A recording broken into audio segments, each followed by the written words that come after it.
the other thing I want to ask just generally about your childhood is, I mean, your mom, the kind of dinner guests she would have, and the kind of people in her living room, and Gordon Parks and all these famous authors and artists, just kind of how did being around that when you were a kid shape you now for what you call a conversation? You know, it was fascinating. I mean, that was really, I mean, I had this extraordinary,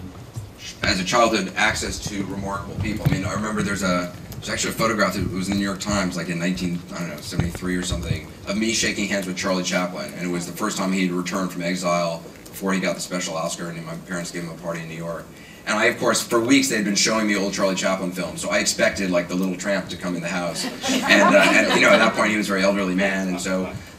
you know, I was kind of surprised to see him, but I look at the photograph now, and it's, you know, it's amazing to me that you know, and Gordon Parks you mentioned, who's really the coolest man I've ever met, and you know, he was the first African-American photographer for Life magazine, the first African-American who directed a motion picture for a Hollywood studio, Shaft, you know, wrote The Learning Tree. I mean, just this extraordinary gentleman who, his photographs for Life magazine really got me interested in being a reporter, and the idea that you could give voice to people. I mean, he told, you know, his photographs of gangs in Harlem and with the Black Muslim movement early on in the 60s, and of, you know, the favelas in Rio, that's what motivated me to go to places and tell people stories and give, you know, tell people, kind of shine a light on people whose stories weren't being told, and to try to give a voice to people whose voices weren't being heard. So those things were hugely impactful for me. But also to see them as real people and not as celebrities who I saw on TV, and therefore, you know,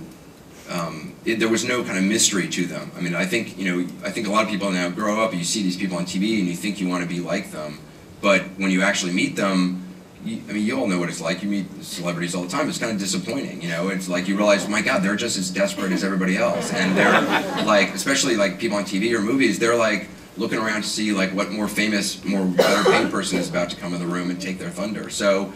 when you see that, it's, to me at least, that was the greatest privilege I had growing up, because it freed me from like thinking this is, you know, once you're not aspiring to what everybody else thinks they want to aspire to, once you learn that at an early age, it's a great thing, because it